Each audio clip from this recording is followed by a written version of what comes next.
प्रणाम, नमस्कार, बहुत स्वागत है आपका उस कार्यक्रम में जिसका नाम है हे प्रभु आनंददाता। और गुरु पूर्णिमा के इस पावन पर्व पर आप सभी को बहुत बहुत बधाई, बहुत बहुत शुभकामनाएं। और गुरु की महत्ता निराली है निश्चित तौर पर। और सबसे महत्वपूर्ण बात यह है कि गुरु के रूप अनेक हैं। एक बड़े परिप्रेक्ष्य में गुरु वही है जो मार्गदर्शन करता है, इसीलिए गुरु हर कहीं है। उम्र का भी कोई बंधन नहीं है। कहीं आपका हमारा पुत्र ही हमारे लिए गुरु तुल्य हो जाता है, क्योंकि उसकी सोच, उसकी दृष्टि हमारे लिए मार्गदर्शक की हो जाती है। कई बार पत्नी, भगिनी, भ्राता ये गुरु हो जाते हैं हमारे लिए। माता पिता को तो गुरु कहा ही गया है। फिर शैक्षणिक संस्थानों की तरफ आइए तो वहाँ भी गुरु हैं। और फिर एक विराट परिप्रेक्ष्य गुरु का वो है जो हमें जीवन जीने की कला सिखाते हैं। क्योंकि संसार में जन्मना तो बहुत आसान है, वो एक जैविक प्रक्रिया है और उसी जैविक प्रक्रिया के तहत ये संसार चलायमान है, चल रहा है, चरय वेति चरय वेति। लेकिन जन्म लेना कोई असाधारण घटना नहीं है। जीवन को समझना और जीवन दृष्टि के साथ जीवन को आगे बढ़ाना, इसीलिए हम लोग कई बार मनुष्य प्रजाति के लिए इस शब्द का प्रयोग करते हैं। कीड़े मकोड़ों की तरह जन्म लेता है और मृत्यु का वर्ण करके चला जाता है। आप सोचिए कि जिसको कहा गया है कि मनुष्य का जीवन सबसे दुर्लभ है, उसके लिए हम इतने इन्फीरियर वर्ड्स का इस्तेमाल करते हैं कि कीड़े मकोड़े की तरह जन्मता है। जन्म और मृत्यु के इस क्रम में हम में से आप और कई लोग ये पता ही नहीं कर पाते कि जीवन कैसे जिया जाता है। हर दिन हम उठते हैं और ये कहते हैं कि एक दिन और बीत गया। जन्मदिन मनाते हुए आगे बढ़ते चले जाते हैं। जब से होश संभालते हैं क्रम गिनती बढ़ती चली जाती है। और ठिठकना कब होता है? जब, माफ़ कीजिएगा, एक बड़ा झटका लगता है और डॉक्टर कहता है कि साहब बाल बाल बचे हैं आप। तो यहाँ गुरु एक बड़े परिप्रेक्ष्य में सामने आता है। जो रोते हुए हम संसार में आए हैं, लेकिन अगर हंसते हुए संसार से नहीं गए तो फिर हमने जीवन को नहीं समझा। गुरु का महत्व, गुरु पूर्णिमा का महत्व, पूर्णिमा के दिन ही गुरु की स्मृति का ये अनूठा पर्व क्यों मनाया जाता है, गुरु मार्गदर्शक कैसे है। और सबसे महत्वपूर्ण चीज़ है, अगर गुरु जितना महत्वपूर्ण है तो शिष्य भी उतना ही महत्वपूर्ण है। और यही वजह है कि अधिकतर प्रक्रिया में ये कहा जाता है कि गुरु शिष्य को तलाशता है, क्योंकि वो जानता है कि भेड़ की तरह शिष्य बनाने का कोई अर्थ नहीं है। अगर उसके नाम, उसकी परंपरा को जागृत रखना है तो उसे अपने से भी अधिक योग्य शिष्य को ढूंढना पड़ेगा, जो आगे जाकर एक गुरुत्तर भूमिका में दायित्व संभाले। आज इसी पर हम बात करेंगे। हमारे साथ हमारे विद्वान वक्ता प्रोफेसर डॉक्टर सुरेंद्र बिहारी गोस्वामी हैं, भगवत गीता के अध्येता, मानस वर्मज्ञ। बहुत स्वागत करता हूं डॉक्टर साहब और बहुत प्रणाम करता हूं आपको। गुरुतुल्य भूमिका आपकी इस कार्यक्रम में है और इसी तरह जो लाखों दर्शक हैं इस कार्यक्रम के, उनकी तरफ से भी आपको प्रणाम, क्योंकि आपका ये गुरुत्तर दायित्व तो हम सबको एक दिशा देता है। जी, सबसे पहले तो मैं बंसल न्यूज़ पर हे प्रभु आनंददाता के जिज्ञासु, अर्थार्थी और बड़े विचारशील दर्शक, जिनका अपरिमित प्रेम आपके इस चैनल को प्राप्त हो रहा है, इस कार्यक्रम को प्राप्त हो रहा है, उनके अंतर्चित्त में विद्यमान दिव्य आत्मा को प्रणाम करता हूँ और गुरु पूर्णिमा पर उनको हार्दिक शुभकामनाएं देता हूँ कि उनके जीवन में भी एक ऐसा वैचारिक गुरुत्वाकर्षण आए जिससे वो विषय रूपी संसार में रहते हुए भी आनंद की अनुभूति कर सके। ये मेरी शुभकामना उनको है। गुरु पूर्णिमा पर चिंतन करते हुए अनवरत न जाने कितनी बार हमने गुरु की महिमाओं पर बात की है, लेकिन मेरे को तो ये ध्यान आता है कि जब भी गुरु शब्द और गुरु की महिमा पर चिंतन दौड़ता है तो हर बार ऐसा लगता है कि हाँ, आज फिर समुद्र में गोते लगाने का अवसर मिलेगा। लेकिन सांसें थोड़ी है ना, तो हम थोड़ी दूर गोते लगाते हैं और निकल जाते हैं। गुरु सागर की तरह है, अनंत, जिसके थाह को प्राप्त कर पाना एक कठिन चुनौती है, वहाँ तक पहुँच पाना, उनकी कृपा को समझ पाना बड़ा मुश्किल है। क्योंकि गुरु की कृपा प्राप्त करने ही मेरा ये मानना है कि भगवान भी अलग अलग अवतारों में यहाँ आते हैं ताकि उनको गुरु के चरण रज की अनुभूति मिल सके, और गुरु कृपा से ही वो अपनी लीलाओं का संचालन करते हैं।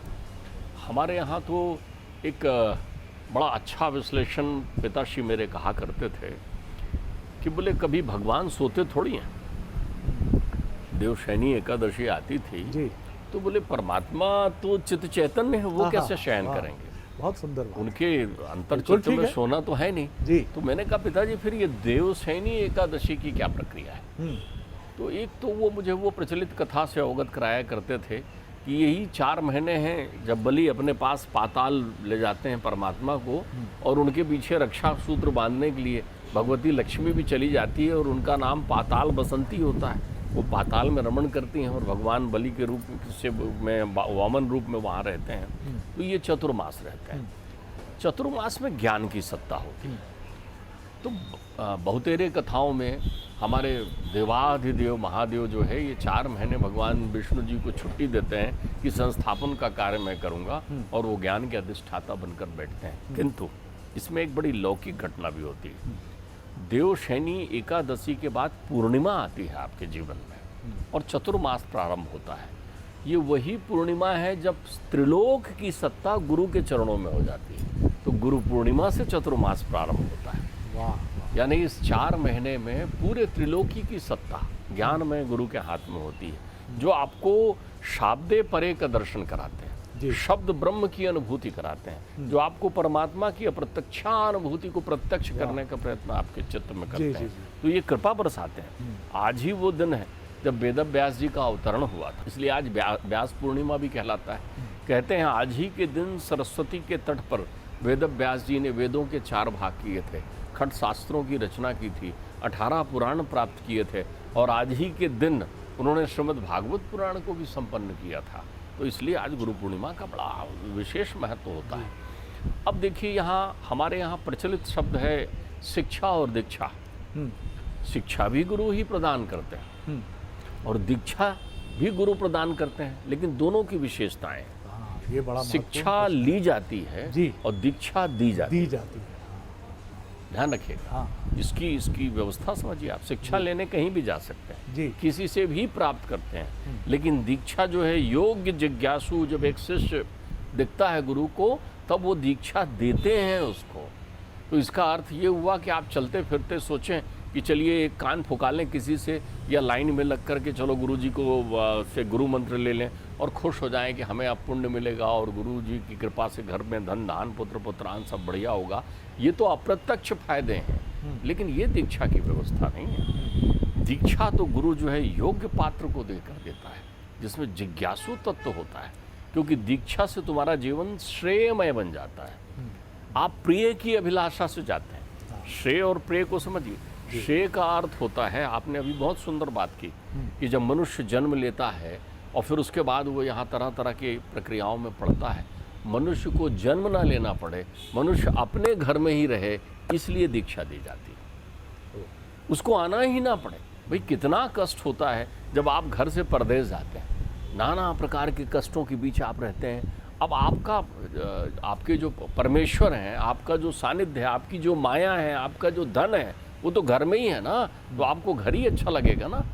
तो ध्यान रखिए, तो हमारा जो अंतःकरण का घर है वो लब्ध दीक्षा पर है।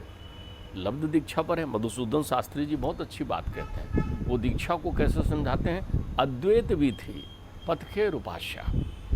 ये अद्वैत मार्ग है, गुरु का मार्ग अद्वैत है, वो तुम्हें द्वैत से हटा देता है। तो जब भी तुम द्वैत लेकर गुरु के पास पहुंचते हो, तब तुम्हारी साधना पूरी नहीं होती।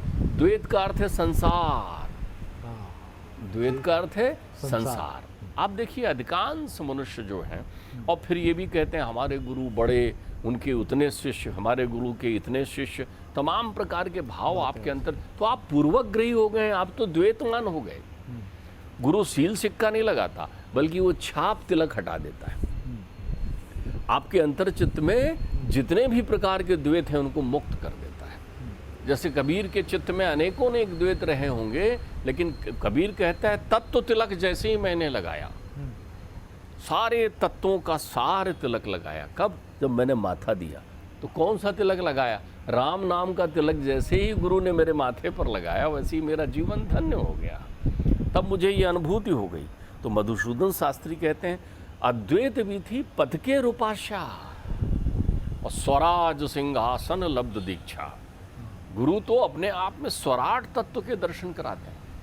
भागवती चेतना, इसको श्रीमद् भागवत के 11 स्कंद में बड़ी सुंदर बात कही है। वो कहते हैं जब तू सारे प्रकार के विषयों से मुक्त होकर और अंतर मन को जिज्ञासु बनाकर और अभेद होकर, गुरु से अभेद होकर, जब विषयों को त्याग करके कामना रहित होकर गुरु के चरण शरण में तू जाता है, तब गुरु तुझे शाब्दे परे ब्रह्म के दर्शन कराते हैं। उपासता ब्रह्मन उपासता, शाब्दे परे, वेद में जो वर्णित हैं, जो परे परमात्मा हैं, जो प्रत्यक्ष होते हुए भी अप्रत्यक्ष हैं, उसकी अनुभूति का मार्ग तुझे बताते हैं। गीता में भी भगवान कृष्ण सावधान करते हैं कि जैसे ही कोई मेरा शरणागत होकर आता है तो फिर मैं क्या करता हूँ, उसकी बुद्धि में शाब्दे परे की अनुभूति करा देता हूँ।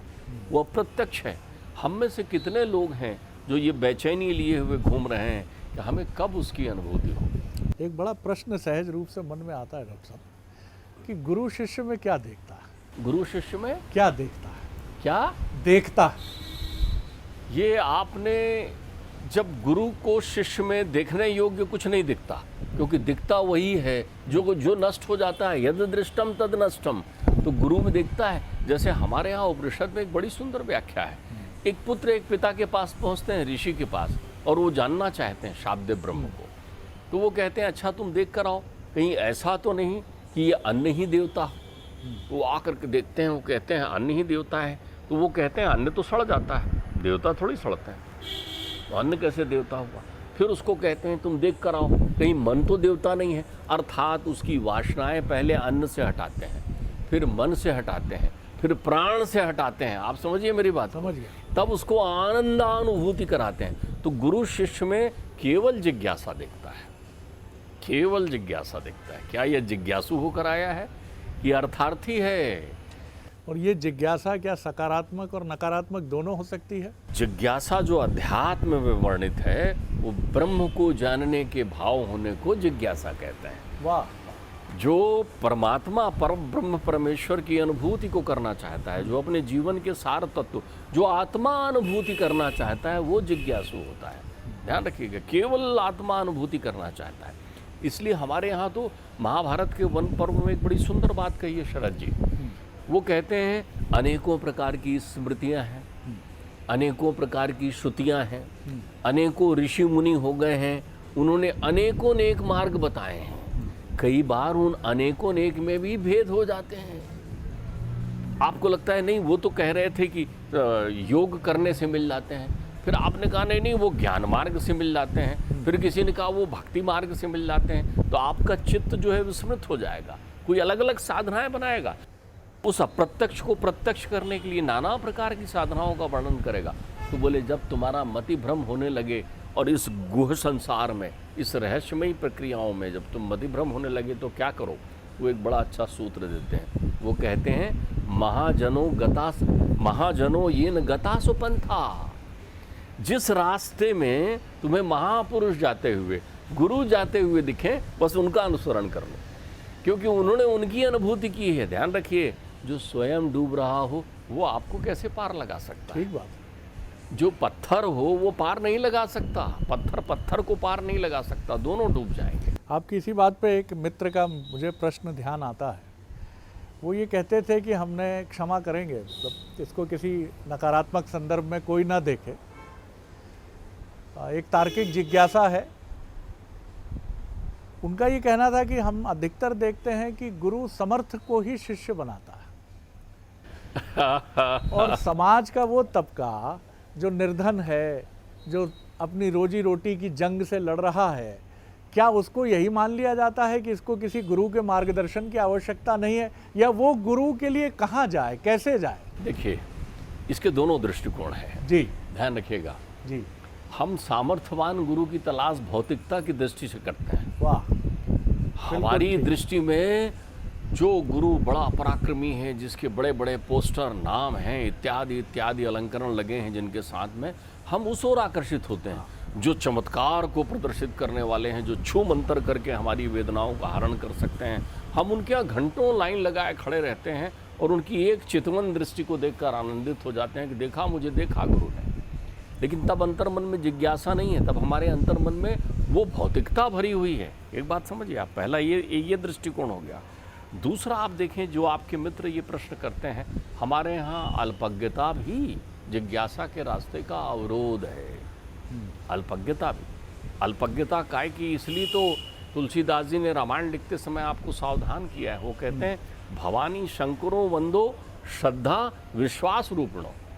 भागवत भी कहता है कि आपको जब तक श्रद्धा और विश्वास नहीं होगा तब तक आपकी जिज्ञासा की व्यवस्था का कोई मायने नहीं होगा। अब या भवानी शंकरो बंदो श्रद्धा विश्वास रूपनो, फिर वो कहते हैं याभ्या बिना न पश्यंती, इसके बिना आपको दिखेगा नहीं। क्या नहीं दिखेगा? आपको स्वांता अनुभूति नहीं होगी, आपको ईश्वर अंतर्चित्त में बैठे हुए ईश्वर की अनुभूति नहीं होगी, क्योंकि आपको गुरु की बातों में श्रद्धा नहीं होगी। वो कहते हैं कृष्ण श्रीमद् भागवत में कि गुरु सहज गृहस्थ होता है। आप ध्यान रखिए, सांदीपनी के आश्रम में कोई वर्णन कर दीजिए कि सुदामा और कृष्ण में भेद हो गया। सांदीपनी के आश्रम में कोई भेद बता दीजिए कि सुदामा और कृष्ण में भेद हो गया। कोई भेद नहीं, कोई भेद नहीं है। दोनों ही लकड़ी लेने जा रहे हैं, दोनों ही सेवा कर रहे हैं, अपितु कृष्ण सुदामा के चरण दबा रहे हैं। अब आप देखिए, यहाँ भौतिकता और पारलौकिक और लौकिक में अंतर देखिए। द्वारिकाधीश बनकर चक्रवर्ती स्वरूप में है, त्रिलोक की संपदा उनके पास है, लेकिन भिक्षा मांगते हुए सुदामा त्रिलोक को अपनी झोली में रखने की क्षमता रखते हैं। बृहस्पति भी उनको प्रणाम करने आ रहे हैं। तो गुरु की महिमा इससे नहीं है कि उसके पास कितनी प्रभु सत्ता है। गुरु की महिमा उसकी इससे है कि उसके पास कौन जिज्ञासु शिष्य है जो ब्रह्म को जानना चाहता है। आप देखिए, द्रोणाचार्य अपने आचार्य शंकर से उनके शिष्य ने पूछा था ना कि देव कौन है। देखिए गुरु कैसे शाब्द ब्रह्म को प्रकट करते हैं। उनने पूछा था कि हे गुरुवर, देव कौन है? तो बोले जो मन की जान ले। जैसे हम घूमते हैं ना, हमारे मन की जान गई तो हम देव बाहर ढूंढने घूमते हैं। हाँ, आप इसमें आश्चर्यचकित हो गए कि मैंने आपके मन की जान ली, लेकिन कभी आपने ये सोचने का प्रयत्न नहीं किया कि आप तो पहले से अपने मन की जानते थे। हाँ हाँ हाँ, वाह, बहुत सुंदर भाई, आप इसमें आश्चर्यचकित हो गए कि मैं आपका नाम पुकार रहा हूँ, आप शरद जी हैं, आप खुश हो गए, आप जान गए, गुरुदेव मेरा नाम जान गए। लेकिन ये तो आप पहले से जानते हैं कि आपके शरीर का नाम मन है। तो वो गुरुदेव से पूछते हैं कि देव कौन है? वो उत्तर देते हैं जो मन की जाने। तो बोले अपने मन की तो मैं जानता हूं। तो बोले तुम ही देव। स्वराज सिंहासन लब्ध दीक्षा, वो आपको दीक्षा दे रहे हैं। इसलिए ध्यान रखिएगा, आप गुरु के संदर्भ में विभेद किए गए। मतलब इसको इस तरह से समझे हम कि वो बीज जो मोक्ष की तरफ प्रस्फुटित होकर वृक्ष बनकर जाता है, वो हम सबके भीतर है। अंकुरित करने का काम गुरु करता है। गुरु अंकुरित करने का, गुरु बीजारोपण का कार्य करता है। आपके भीतर है उर्वरा क्षमता, आपके भीतर है जन्म जन्मांतर की उस यात्रा का अनुभव। बिल्कुल, आपके भीतर है 84 लाख योनि में घूमकर आने की वो स्मृति। उन स्मृति को विस्मृत करने की क्षमता केवल गुरु के पास है।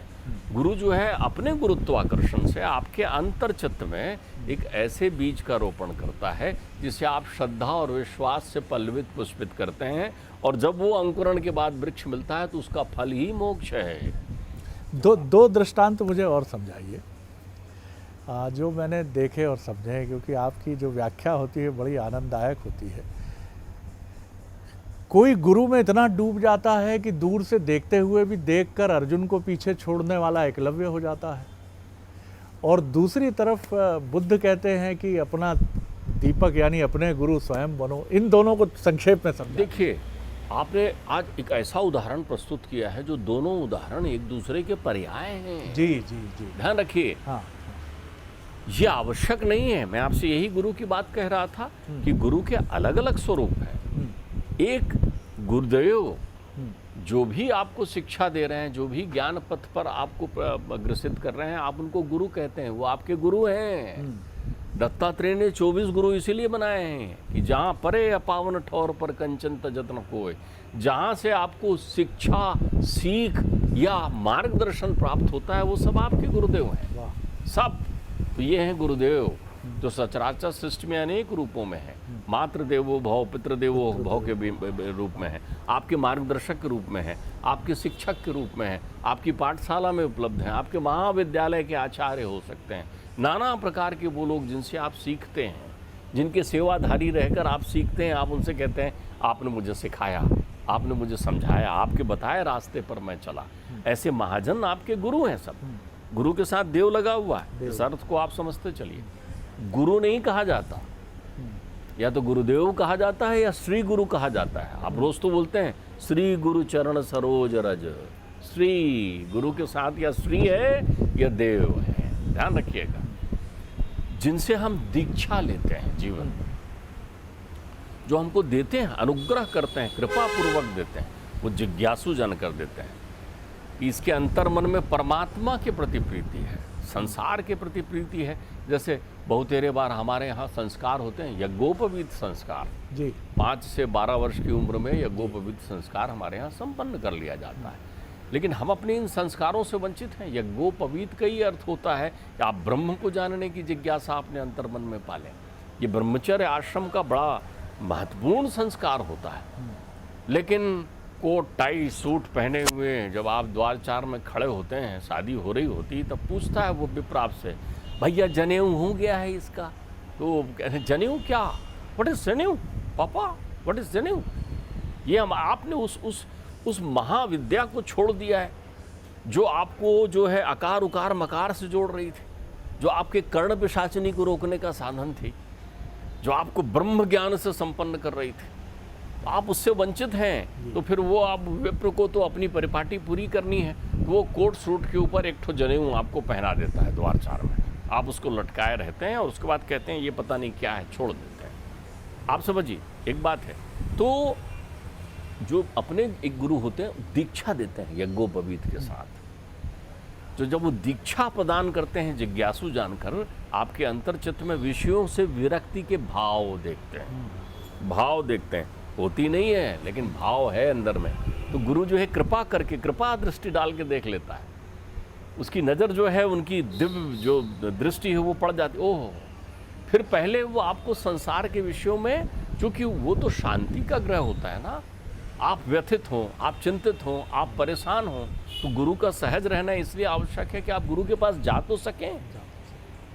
भगवान कहते हैं गुरु के स्थान से दूर रहना चाहिए, लेकिन गुरु से सहज संपर्क संभव होना चाहिए कि जब आपकी इच्छा हो तो गुरु के दर्शन कर सकें। वहाँ राजा और रंग सब एक जैसे पहुँचते हैं। वहाँ गुरु की दृष्टि में कोई भेद नहीं होता, क्योंकि गुरु अद्वैत दृष्टि से देखते हैं। उनकी दृष्टि में कोई वासना नहीं होती, कोई विकार नहीं होता। वो जितेंद्रिय होते हैं, वो गृहस्थ में रहते हुए भी अनंत आनंद से होते हैं। तो वो दीक्षा देने वाले गुरु हमारे सदगुरु कहलाते हैं। आपके प्रश्न का उत्तर बहुत आवश्यक है। सदगुरु होते हैं। और एक संपूर्ण त्रिलोक के गुरु हैं जिनके नाम से उपाधि हम देते हैं, जगत गुरु शंकराचार्य। जगत गुरु क्यों कहा? क्योंकि जगत गुरु शिव हैं, जगत गुरु विष्णु हैं, तो उन्हें जगत गुरु कहते हैं। कृष्णम वंदे जगत गुरु, वो सबके गुरु हैं। सदगुरु वही है क्योंकि उन्होंने, उनकी वाणी से वेद झरते हैं, उनके वचन ही वेद हैं, उनकी वाणी ही वेद है। तो अब आप यहाँ देखिए दोनों ही स्थितियों में क्या व्यवस्था बनी है कि एकलव्य जो है कृष्णम वंदे जगत गुरु की तरह गुरु की आराधना कर रहे हैं। गुरु की वाणी उनके कान में पहुंची हुई है। इससे कोई अंतर नहीं पड़ता कि आपने उनसे दीक्षा ली है बैठ के कि नहीं ली है। आपकी जिज्ञासा जितनी बढ़िया होगी उतने अच्छे से आप वो प्राप्त करेंगे। और प्रत्यक्ष दर्शन गुरु के पास बैठ करके भी आप सांसारिक विषयों का अगर त्याग नहीं कर पाते तो इससे कोई अंतर नहीं पड़ता। गुरु के पास कोई वीआईपी पास नहीं होता कि ये मेरा वीआईपी शिष्य है। वीआईपी शिष्य तो आधुनिक युग में हो सकते हैं कि वो ऐसे वैभवता का प्रदर्शन करके हो जाएं, लेकिन वहाँ जाने का पास तो एकलव्य की तरह जिज्ञासु को मिलेगा, अर्जुन की तरह जिज्ञासु को मिलेगा। ये भेद दृष्टि हमारी है। तो आपने बहुत सुंदर उत्तर दे दिया। और इसी में बुद्ध जी का, भगवान बुद्ध का भी उत्तर छिपा है कि समर्थ शिष्य होना ही सबसे बड़ी पात्रता है। क्योंकि अगर आप समर्थ, देखिए आप अर्जुन सबसे प्रिय शिष्य हैं द्रोणाचार्य के, लेकिन उनको दूर से उनका अनुगमन करने वाला एक निराश्रित बालक अर्जुन को भी पीछे छोड़ देता है, क्योंकि वो समर्थ है, वो इतना अनुगमन इतनी निष्ठा से कर रहा है।